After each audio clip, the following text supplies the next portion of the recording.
नमस्कार दोस्तों। तो यहाँ पर आप देख सकते हैं कि हम यहाँ पे आज बीएड जो आपकी फैकल्टी ऑफ एजुकेशन की है महात्मा गांधी काशी विद्यापीठ वाराणसी, हम आज यहाँ पर इसके सिलेबस के ऊपर थोड़ा डिस्कशन करने वाले हैं।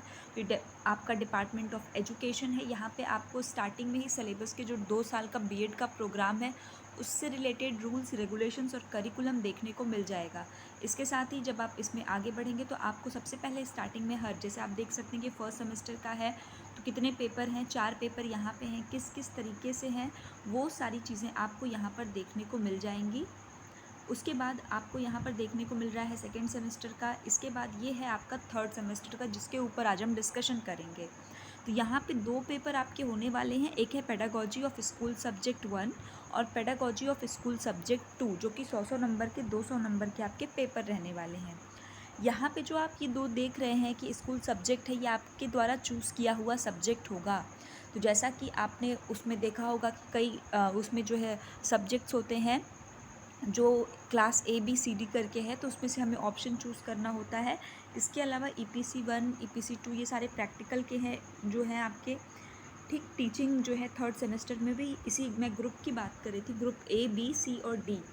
तो आप जो है किस ग्रुप के साथ आपकी मैचिंग है, सब्जेक्ट्स कॉम्बिनेशन आपको यहाँ पे करना है थर्ड सेमेस्टर में, तो जो भी आपका सब्जेक्ट है। उसके बाद ये फोर्थ सेमेस्टर का दिया हुआ है, तो ये आपका यहाँ पर है आपके 3 जो है। उसके बाद अब हम आते हैं नेक्स्ट, अपने ये फर्स्ट सेमेस्टर का दिया हुआ है, तो अब हम इसको आगे बढ़ते हुए थर्ड सेमेस्टर पे हम आते हैं। ये आपका फर्स्ट सेमेस्टर का ही है, ये आ गया आपका थर्ड सेमेस्टर का। तो थर्ड सेमेस्टर अब जब यहाँ पे हम देखते हैं तो यहाँ आपको दिख रहा है हिंदी टीचिंग, संस्कृत और इंग्लिश। तो एक तो आपको ग्रुप A से लेना होगा जो कि आपका लैंग्वेज का होगा। ग्रुप B जो आपका है वो SST का होगा, हिस्ट्री, ज्योग्राफी, सिविक्स और इकोनॉमिक्स। ग्रुप C साइंस वाले बच्चे जो कॉमर्स और होम साइंस के हैं। ग्रुप D में बायोलॉजी टीचिंग और मैथमेटिक्स टीचिंग आती है। तो आपका जो भी सब्जेक्ट कॉम्बिनेशन है, तो सबसे पहले यहाँ पर हिंदी शिक्षण दिया हुआ है, तो हम इसके थोड़ा आगे बढ़ेंगे और ये हमारा मेन टॉपिक जो इंग्लिश टीचिंग का है, क्योंकि अभी हम पहले इंग्लिश टीचिंग के बारे में देखेंगे क्या क्या है, क्वेश्चन कौन कौन से हैं। तो इसको सबसे पहले तो देखिए, यूनिट 1 में आपके है critical study based on the survey of English language course prescribed at the school level and the implication for pedagogy of English. तो यहाँ पर ये जो चीज़ आपको दिख रही है ना, ये क्या है, क्रिटिकल स्टडी। मतलब आपको जो है इंग्लिश लैंग्वेज जो आपके कोर्स में प्रिस्क्राइब्ड है स्कूल लेवल पर, तो स्कूल लेवल पर जो इंग्लिश लैंग्वेज प्रिस्क्राइब्ड है उसके बारे में सब कुछ लिखना है। ठीक, यहाँ पे क्या लिखा है, सर्वे, उसके साथ ही implication for pedagogy of English, मतलब उसका जो निहितार्थ लिखना है कि जो शिक्षण शास्त्र है उसका इंग्लिश में क्या निहितार्थ है, इसको आपको लिखना है। मतलब ये आपका कंप्लीट यूनिट 1 का है। इसके अंदर आपके बहुत सारे टॉपिक्स आ जाएंगे जिनको हम जो है कंटेंट में कवर करेंगे। इसके साथ ही सेकंड है आपका expect of English language. English language के अलग अलग एक्सपेक्ट्स क्या हैं, जैसे कि इंग्लिश ग्रामर का, वोकैबलरी का और उसका यूजेज का। तो ये अलग अलग एक्सपेक्ट्स के बारे में और उसमें ये सारी चीज़ों को आपको इंक्लूड करना है। ये आपका यूनिट 1 था। अगर हम यूनिट 2 को देखें तो यहाँ पे क्या है, नेचर ऑफ इंग्लिश लैंग्वेज।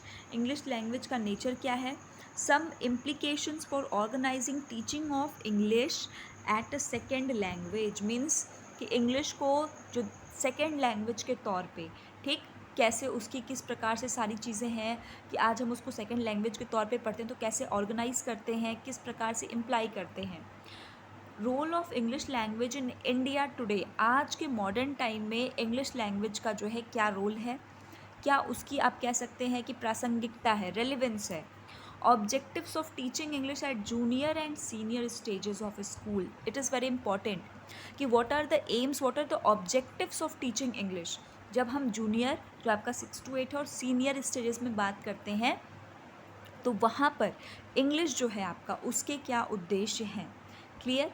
इसके बाद यूनिट 2 का B पार्ट है इंग्लिश साउंड्स। इंग्लिश में कौन कौन से साउंड्स होते हैं, सेगमेंटल जिसमें वोवल कॉन्सोनेंट्स होते हैं, सुप्रा सेगमेंटल फोनीम्स जिसमें अलग और आपके फ्रेजेस, ये सारी चीज़ें जुड़ जाती हैं इन इंग्लिश। इसके साथ ही इंग्लिश मॉर्फीम, इसके साथ ही देखिए आपका क्या है, इंग्लिश मॉर्फीम है, ठीक, डेरिवेशनल एंड इन्फ्लेक्शनल फिर इंग्लिश सिंटेक्स की बात ये करता है, basic and transformed sentences in English.